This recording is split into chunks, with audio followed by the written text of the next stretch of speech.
এই গল্পটি হচ্ছে নিক নামের একজন সৈনিকের। সে কোনো এক সময় ভয়ানক স্নাইপার ছিল। দীর্ঘদিনের কার্যজীবন শেষে সে রিটায়ার্ড হয়ে যায়। একটা সময় বাদে সবাই মনে করে নিক হয়তো তার সকল কার্যক্ষমতা ও দক্ষতা ভুলে গেছে, কিন্তু তাদের ভাবা উচিত ছিল যে বানর বৃদ্ধ হলেও কিন্তু গাছে ওঠা ভোলে না। ঠিক যখন নিক তার পূর্বের অবস্থায় ফিরে আসে, তখন সে পুরো দুনিয়াকে অবাক করে দিয়েছিল। তাহলে চলুন সরাসরি মূল গল্পে চলে যাই। আর মূল গল্পে যাওয়ার আগে সবাইকে অনুরোধ করব ভিডিওতে একটি লাইক দিতে। আপনার একটি লাইক আমাদের কাজ করার আগ্রহ অনেকটা বাড়িয়ে দেয়। সিনেমার শুরুতে আমরা রাস্তায় বেশ কিছু গাড়িবহর দেখতে পাই। গাড়িগুলো ছিল ডিএ এর স্পেশাল কিছু টিম মেম্বারদের। তারা বিভিন্ন স্থানে রেড করে এবং ইনভেস্টিগেশনের কাজ করে। আমরা গাড়িতে দুইজন ডিএ এর অফিসারকে বেশ খোঁজ গল্প করতে দেখতে পাই। তাদের একজনের নাম ছিল টনি, আর টনি যার সাথে কথা বলছিল সে ছিল তার বেস্ট ফ্রেন্ড ইউভান। তারা দুজনে একটি ড্রাগ হাউসের দলবল নিয়ে রেড করতে যাচ্ছে।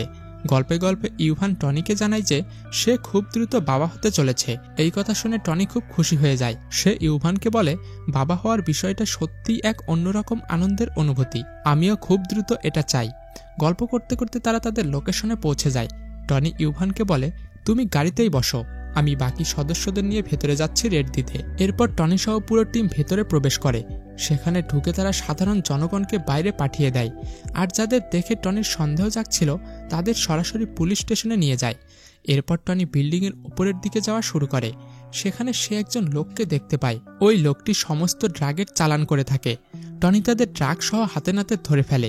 এর মধ্যে ওই ড্রাগ ব্যবসায়ী লোকটির বডিগার্ড বাইরে আসে। সে এতটা শান্ত ছিল যে তাকে দেখে বোঝার উপায় নেই যে পুলিশ তাকে ধরে ফেলেছে। টনি সবাইকে নিয়ে যেতে শুরু করে।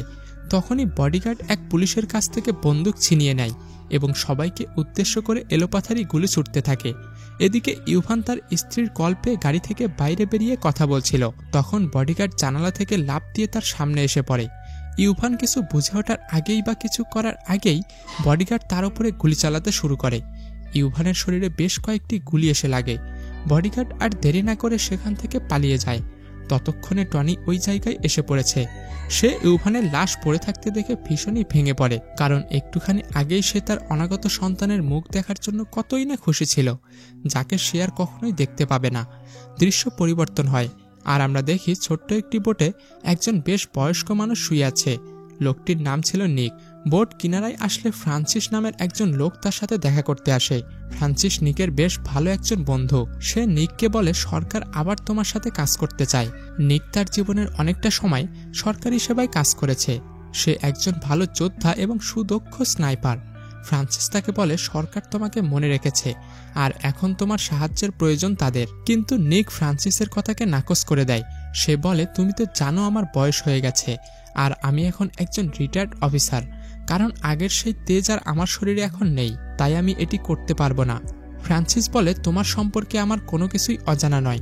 আমি জানি তোমার কাছে কোনো টাকা নেই আর তোমার পরিবারের জন্য তোমার টাকার প্রয়োজন।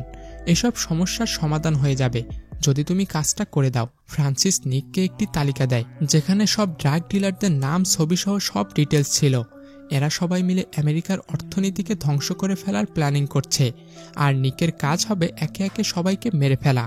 নিক তার কথায় রাজি হয়ে যায়। এর মধ্যে আমরা টনিকে দেখতে পাই। সে তার বন্ধুর মৃত্যুকে যেন কোনোভাবেই ভুলতে পারছে না। এর মধ্যে টনির বস তার কাছে এসে বলে, তোমার পরিস্থিতি আমি বুঝতে পারছি, তুমি কিছুদিনের জন্য ছুটি নাও, বাসায় যাও এবং রেস্ট করো, মানসিকভাবে সুস্থ হয়ে নাও। টনি বলে, না, আমি এখানেই ঠিক আছি, কাজের মধ্যে না থাকলে আমি আরও বেশি অসুস্থ হয়ে পড়ব। টনি দেখে অফিসে ইউভানের স্ত্রী এসেছে।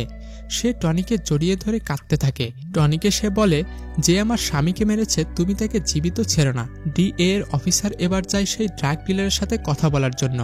টনির বস তাকে জিজ্ঞেস করে, তোমাকে কে বা কারা ড্রাগ সাপ্লাই করে? উত্তরে লোকটি বলে, তোমরা তার কথা কল্পনাও করতে পারবে না, সে এত বড় মাস্টার মাইন্ড, সে তোমাদের কল্পনার থেকেও ভয়ঙ্কর, আর তার যা প্ল্যানিং আছে তা বাস্তবে পরিণত হলে তোমরা ভাবতেও পারবে না এমন কিছু ঘটতে পারে। এরপর বস বলে, তুমি এই সম্পর্কে আমাদের সম্পূর্ণ তথ্য দাও। লোকটি বলে, আমি এত সহজে মুখ খুলব না, আমাকে এখান থেকে বের করে কোনো 5 স্টার হোটেলে শিফট করো আর সব রকম আরাম আয়েশের ব্যবস্থা করো, আর আমার মাথা শান্ত হলে তবেই আমি তোমাদেরকে সবটা জানাবো। আর লক্ষ্য রাখো আমার যেন কোনোরূপ শাস্তি না হয়। সবকিছু শুনে বস তার কথায় রাজি হয়ে যায়। তবে টনি কিন্তু বসের সাথে একমত হতে পারে না। সে বলে আমাদের এর কথাকে বিশ্বাস করা উচিত হচ্ছে না। হ্যালো এভরিওয়ান, মোস্টবেটের সাথে আমার এক্সপিরিয়েন্স সত্যি অনেক মজার, যা আমাকে নগদ পুরস্কার জেতার সুযোগ করে দিয়েছে। একটি খেলা সবচেয়ে এক্সাইটিং, তা হলো প্লিঙ্কো। খেলাটির পুরো ডিটেলস বলে আমি আপনাদের সারপ্রাইজ নষ্ট করতে চাচ্ছি না। ট্রাস্ট মি, এটি হবে আপনাদের জন্য একটি নতুন এক্সপিরিয়েন্স। আপনি যদি একজন গেম লাভার হন, মোস্টবেট দিচ্ছে এক্সাইটিং সব গেম অফার। মোস্টবেটই দিচ্ছে খেলায় খেলায় নগদ পুরস্কার জেতার সুযোগ। মোস্টবেটে রয়েছে বিকাশ, নগদ, রকেট, উপায় এবং অন্যান্য অনলাইন ট্রানজ্যাকশনের মাধ্যমে দ্রুত ও সহজে আপনার টাকা ডিপোজিট ও উইথড্র করার সুবিধা। সাথে থাকছে 24/7 কাস্টমার কেয়ার সাপোর্ট। এই প্ল্যাটফর্মটি দিচ্ছে লাইভ স্ট্রিম ম্যাচ দেখার সুযোগ। নিচের দেওয়া আমার প্রোমোকোডটি ইউজ করে রেজিস্ট্রেশন ও আপনার প্রথম ডিপোজিটে পেয়ে যাচ্ছেন এক্সাইটিং ওয়েলকাম বোনাস আর 250টি ফ্রি স্পিন।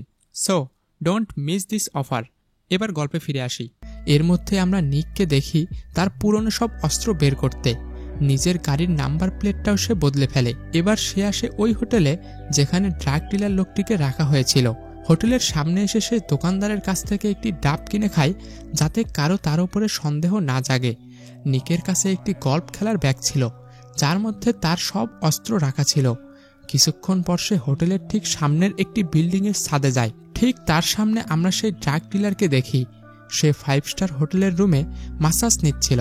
তখনই সেখানে টনি এসে তাকে বলে, তোমার আরামের দিন শেষ হয়ে এসেছে, তোমাকে আমাদের সাথে শ্বশুরবাড়িতে ফিরতে হবে। দ্রুত নিজের ব্যাগপত্র গুছিয়ে নাও আর কাপড় পরে নাও। ড্রাগ ডিলারকে নিয়ে টিম নিচে এসে গাড়িতে জিনিসপত্র তুলতে থাকে। তখনই একটি স্নাইপারের গুলি এসে ওই ডিলারের মাথা এফোর ওপর করে দেয়। উপস্থিত সবাই আশ্চর্য হয়ে যায়, কেননা এমন কিছু ঘটতে পারে তারা কল্পনাও করতে পারেনি। টিম বুঝে উঠতে পারছিল না যে গুলিটা কে কোথায় থেকে করেছে। তবে টনি বুঝতে পারে সামনের বিল্ডিং থেকে কেউ একজন গুলিটা করেছে। টনি ওই দিকে যেতে শুরু করে। ততক্ষণে নিক তার জিনিসপত্র নিয়ে ফিরতে শুরু করেছে। নিক টনির নাকের ডগা দিয়ে বেরিয়ে যায়, কিন্তু তার মতো একজন বৃদ্ধ লোককে টনি কোনোভাবে সন্দেহের চোখে দেখে না। টনির চিন্তা বেড়ে যায়। সে তার বসের সাথে দেখা করতে গিয়ে বলে, আমাদের যতগুলো লিড ছিল সব শেষ হয়ে আসছে। এখন আমাদের উচিত ডিলারের সাথে থাকা লোকের ওপর নজর রাখা। এরপর তারা অনেকগুলো ক্যামেরা লাগিয়ে ডিলারের লোকদের ওপর নজর রাখে। তবে তাদেরকে দেখতে পেলেও তারা তাদের কথা শুনতে পাচ্ছিল না, তাই তারা বুঝতেও পারছিল না যে তাদের প্ল্যানিং সম্পর্কে। এরপর টনি একটি মাইক্রোফোন নিয়ে হোটেলে আসে ওই লোকগুলোর রুমের পাশে লাগানোর জন্য, কিন্তু রিসেপশনিস্ট তাকে জানায় যে সে ভেতরে যেতে পারবে না, কারণ ওইখানকার অ্যাক্সেস শুধু ভিআইপি লোকদের কাছে আছে। টনি সেখানে উপায় না পেয়ে টনি সেখানে বসেছিল। তখন সে একজন মেয়ে শেফকে দেখতে পায়, যার নাম ছিল মিনা। সে মিনার পিছু করতে শুরু করে আর বারবার তার সাথে কথা বলার চেষ্টা করছিল, কিন্তু মিনা তাকে ইগনোর করেই চলছিল। বাধ্য হয়ে টনি তাকে সবকিছু সত্য বলে দেয়। সে মিনাকে ওই ডিভাইসটি দিয়ে বলে যে রুমের কোথাও লাগিয়ে দিতে। সবকিছু শুনে মিনা বলে, আমি এই কাজ কখনো করতে পারবো না, কারণ এই বিষয়টি কেউ জানতে পারলে সাথে সাথে আমার চাকরি চলে যাবে, এমনকি এখানে আমার জীবনেরও ঝুঁকি রয়েছে। টনি তাকে বোঝানোর চেষ্টা করেই যাচ্ছিল যে কত লোকের জীবন ঝুঁকিতে রয়েছে। মিনা চাইলে সহজেই তাদেরকে সাহায্য করতে পারে। অবশেষে মিনা টনির কথায় রাজি হয়ে যায়। এরপর ফিরে এসে টনি সিসিটিভি ফুটেজে সবকিছু দেখতে থাকে। সুযোগ বুঝে মিনা একসময় টেবিলের নিচে টনির দেওয়া ডিভাইসটি লাগিয়ে দেয়। এখন তারা সবকিছু দেখার পাশাপাশি শুনতেও পারবে। এবার আমরা হোটেলের বাইরে নিককে দেখতে পাই। সে দেখে কিছু ডিলার হোটেলে ঢুকছে। সাথে সাথে নিক নিজের প্রস্তুতি নিতে শুরু করে। ডিলাররা তাদের গোপন মিটিংয়ের জন্য এক জায়গায় জড়ো হয়। টনি অফিসে বসে তাদের সমস্ত কথাবার্তা শুনতে থাকে। আমরা দেখতে পাই ডিলারের প্রধানকে, যার নাম ছিল ফাহারি।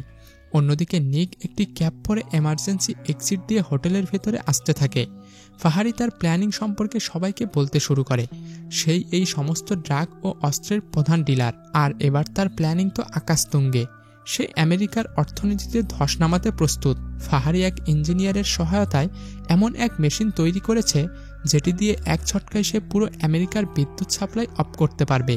তাদের কথাবার্তার মাঝখানে নিক সেখানে এসে পৌঁছায় আর তাদের ওপর হামলা করে সে একে একে সবাইকে মারতে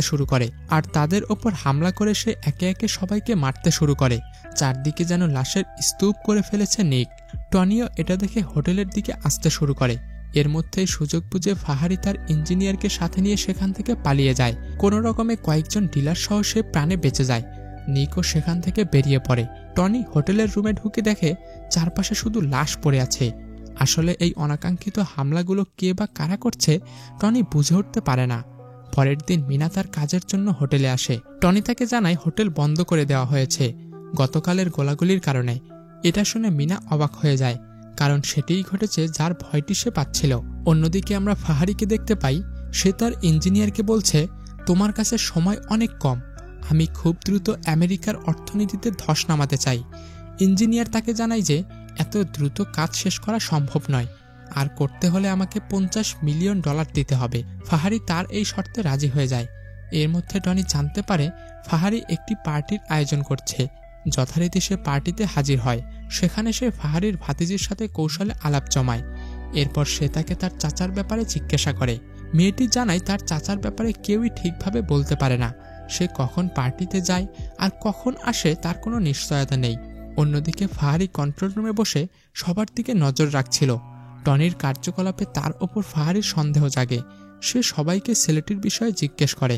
তখন দেখা যায় ইউভানকে যেই বডিগার্ড গুলি করে মেরেছিল সেও সেখানে উপস্থিত ছিল। সে টনিকে দেখেই চিনে ফেলে। সে ফাহারিকে জানায় ছেলেটি একজন DI এর এজেন্ট, তাদের জন্য সে ক্ষতিকর কারণ হতে পারে। এই কথা শুনে ফাহারি বলে, ছেলেটিকে মেরে ফেলো, সাথে আমাদের সম্পর্কে যারা কোনো তথ্য জানে তাদেরকেও। অন্যদিকে টনিও জানতে পারে এই বিল্ডিংয়ের চারপাশে সেই লোকটিকে দেখা গেছে যে সবগুলো খুনের সময় উপস্থিত ছিল, অর্থাৎ নিকও পার্টির আশেপাশেই ছিল। টনি তাকে দেখতে বাইরে আসলেও নিক ততক্ষণে সেখান থেকে পালিয়ে গেছে। এরপর টনি দেখে মিনাও পার্টিতে শেফের কাজের জন্য এসেছে। সে মিনার গাড়িতে করে নিকের পিছু করতে থাকে, তবে নিক ঠিকই তাকে ধোঁকা দিয়ে চোখের আড়ালে চলে যায়। পরের দিন টনি লোকটিকে সব জায়গায় খুঁজতে শুরু করে, আর একসময় সে নিকের গাড়িটাও পেয়ে যায়। নিকের সামনে যেতেই টনি বুঝতে পারে লোকটি আর কেউ নয় বরং তার নিজের পিতা, ছোটবেলায় যে তাকে একা করে চলে গিয়েছিল। টনি নিককে জিজ্ঞেস করে, আপনি কেন আমাকে একা ছেড়ে গিয়েছিলেন আমার মায়ের মৃত্যুর সাথে সাথেই? নিক তাকে বলে, আমার ওই বয়সটাতে আমি সরকারের একজন এজেন্ট হয়ে কাজ করতাম, না জানি কত বড় বড় গ্যাংস্টারকে আমি হত্যা করেছি। এতে করে আমার সব জায়গায় শত্রু তৈরি হয়ে গিয়েছিল। তোমার মাকে যারা মেরেছিল তারা আসলে আমার ওপর প্রতিশোধ নিতে এটি করেছিল। এজন্যই ভয়ে আমি তোমাকে ছেড়ে গিয়েছিলাম, যাতে আমার জন্য তোমার কোনো রকম কোনো ক্ষতি না হয়। এসব কথা শুনে টনি বুঝতে পারে যে তার বাবা আসলে পরিস্থিতির শিকার। তখন নিক তাকে বলে, তোমার আর আমার মিশন একই, আমরা দুজনেই ফাহারিকে মারতে চাই, যাতে আমরা আমেরিকার অর্থনীতিকে বাঁচাতে পারি। এসব কিছু শুনে টনি সেখান থেকে চলে যাচ্ছিল। পেছন থেকে নিক এসে তাকে একটি সেলফোন দিয়ে বলে, তোমার যখনই আমার সাথে কথা বলার ইচ্ছা হবে তুমি এই সেলফোন দিয়ে আমাকে কল করতে পারো। দুজনের এই কথাবার্তা চলার মাঝেই সেখানে সেই বডিগার্ড চলে আসে। এরপর নিককে মেরে তারা টনিকে সেখান থেকে তুলে নিয়ে চলে যায়। এখন ফাহারি সেই ইঞ্জিনিয়ারের কাছে গিয়ে বলে, যত দ্রুত সম্ভব মেশিনটি তৈরি করার কাজ শেষ করো, আমার কাছে একদমই সময় নেই। লোকটি বলে, এটা শেষ করতে আমার এখনো 24 ঘন্টার মতো সময় লাগবে, তবে এই কাজটি পারফেক্টলি শেষ হবে। এই সময় একটি লোক এসে ফাহারিকে জানায় তারা টনিকে ধরে নিয়ে এসেছে।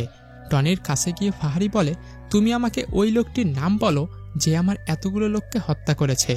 তখন টনি হাসতে হাসতে বলে, তোমার লোকদেরকে যে মেরেছে সে আর কেউ নয় বরং আমার নিজের বাবা। ফাহারি ভাবতে থাকে টনি তার সাথে মজা করছে, কারণ ওই রকম একটা বয়স্ক লোকের পক্ষে এরকম কাজ করা কিভাবে সম্ভব। তাই সে তার লোকদেরকে বলে, একে ততক্ষণ টর্চার করো যতক্ষণ সে সত্যিটা স্বীকার না করে। অন্যদিকে আমরা নিককে দেখি তার ছেলেকে নিয়ে দুশ্চিন্তা করতে। সে টনিকে যে সেলফোনটা দিয়েছিল সেটাতে জিপিএস ট্র্যাকার লাগানো ছিল। নিক সেই ফোনের সাহায্যে টনির লোকেশনে চলতে শুরু করে। এরপর যেখানে টনির ওপর ফাহারির লোকজন টর্চার করছিল, হঠাৎ সেখানে বিদ্যুৎ লাইন কেটে গিয়ে চারদিকে অন্ধকার হয়ে যায়। টনির আর বুঝতে বাকি থাকে না যে তার বাবা তার পর্যন্ত পৌঁছে গেছে। নিক একে একে সবার ওপরে গুলিবর্ষণ করতে শুরু করে। অবস্থা বেগতিক দেখে ফাহারি তার ইঞ্জিনিয়ারকে নিয়ে সেখান থেকে পালিয়ে যায়। নিক একে একে সবাইকে খতম করে টনিকে নিয়ে সেখান থেকে বের হয়। তখন সেখানে পুলিশ চলে আসে। তারা দেখে চারদিকে শুধু ফাহারির লোকদের লাশ পড়ে আছে। তারা ওই ডিভাইসটিও পেয়ে যায় যার সাহায্যে তারা সমস্ত ঘটনা ঘটাতে চাচ্ছিল। এরপর আমরা দেখি মিনা টনিকে কল করেছে। কল উঠাতেই টনি ওপাশ থেকে সেই বডিগার্ডের কণ্ঠ শুনতে পায়। সে টনিকে বলে, মেয়েটিকে যদি জীবিত দেখতে চাও তবে আমার বলা লোকেশনে এসে হাজির হও। টনিও তার কথায় রাজি হয়ে যায় এবং মিনাকে বাঁচাতে চায়। নিক সবকিছু শুনে টনিকে বাধা দেয়। সে বলে, পাগলের মতো কাজ করো না, তুমি একা ওখানে গেলে কখনোই জীবিত ফিরতে পারবে না। আমি যা বলছি সেই অনুযায়ী কাজ করো। এরপর প্ল্যানিং অনুযায়ী টনি লোকেশনে পৌঁছে যায়। বডিগার্ড তাকে বলে, আমাদের লোকদেরকে যে হত্যা করেছে, অর্থাৎ তোমার বাবাকে এখানে নিয়ে আসো। নিক কিন্তু সেখানেই ছিল। সে সামনের বিল্ডিং থেকে নিশানা করে বডিগার্ডের কাঁধ বরাবর গুলি করে। বডিগার্ড ও টনির মধ্যে কিছুটা ধস্তাধস্তি শুরু হয়। তখন সেখানে নিক চলে আসে। সে বডিগার্ডের গায়ে বন্দুক ঠেকিয়ে বলে, আমি তোমাকে প্রাণে মারব না, যদি তুমি আমাকে বলো ফাহারি কোথায় আছে। বডিগার্ড বলে, আমি জানতাম তুমি এমনটাই করবে। ফাহারি পর্যন্ত পৌঁছাতে হলে এখন তোমার আমাকে $1 মিলিয়ন দিতে হবে। নিক তার এই কথাতে রাজি হয়ে যায়। এদিকে ফাহারি সেই ইঞ্জিনিয়ারকে সাথে করে নিজের বাড়িতে ফিরে আসে। সেখানে ইঞ্জিনিয়ার তাকে বলে, আমি তোমার ডিভাইসটি তৈরি করে দিয়েছি, এখন আমাকে আমার টাকা দিয়ে দাও।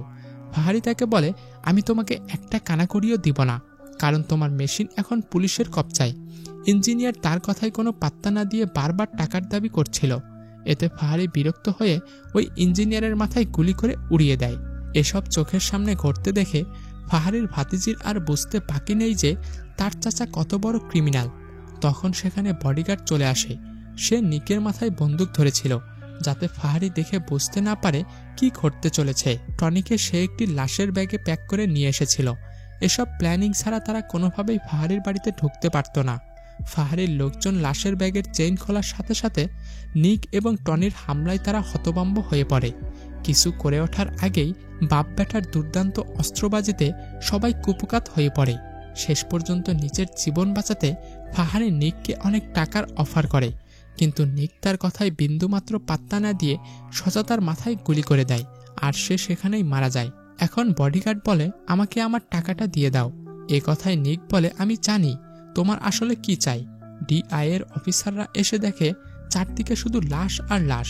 সামনে থাকা লাশের ব্যাগ খুলে তাদের বস দেখে তার মধ্যে সেই বডিগার্ডকে জীবিত আটকে রেখেছে টনি ও নিক। তাকে দেখে কারো চিনতে বাকি নেই যে সেই ইউভানকে হত্যা করেছিল, তাই তারা তাকে জেলে পাঠিয়ে দেয়। এভাবেই সময় কেটে যায়। আমরা দেখি নিকের বোটে টনি, মিনা আর ইউভানের ছোট্ট বাচ্চাটিকে নিয়ে তার স্ত্রী আড্ডা দিচ্ছিল। ইউভানের স্ত্রী টনিকে ধন্যবাদ দিয়ে বলে, ইউভানের নামে যে ইন্স্যুরেন্সটা টনি আমাকে দিয়েছে, তাতে আমি আমার বাচ্চাকে নিঃসন্দেহে বড় করতে পারবো। নিক ও ফ্যামিলি পেয়ে অনেক খুশি হয়। তখনই ফ্রান্সিস টনিকে ফোন করে বলে, প্রস্তুত হও, আমাদের আরও একটি বড় মিশনে নামতে হবে। এরই মধ্য দিয়ে আজকের এই মুভিটি এখানেই শেষ হয়ে যায়। যদি আমাদের আজকের এক্সপ্লেনেশনটি আপনাদের কাছে ভালো লাগে, তাহলে অবশ্যই আমাদের চ্যানেলটি সাবস্ক্রাইব করে দিবেন। ধন্যবাদ।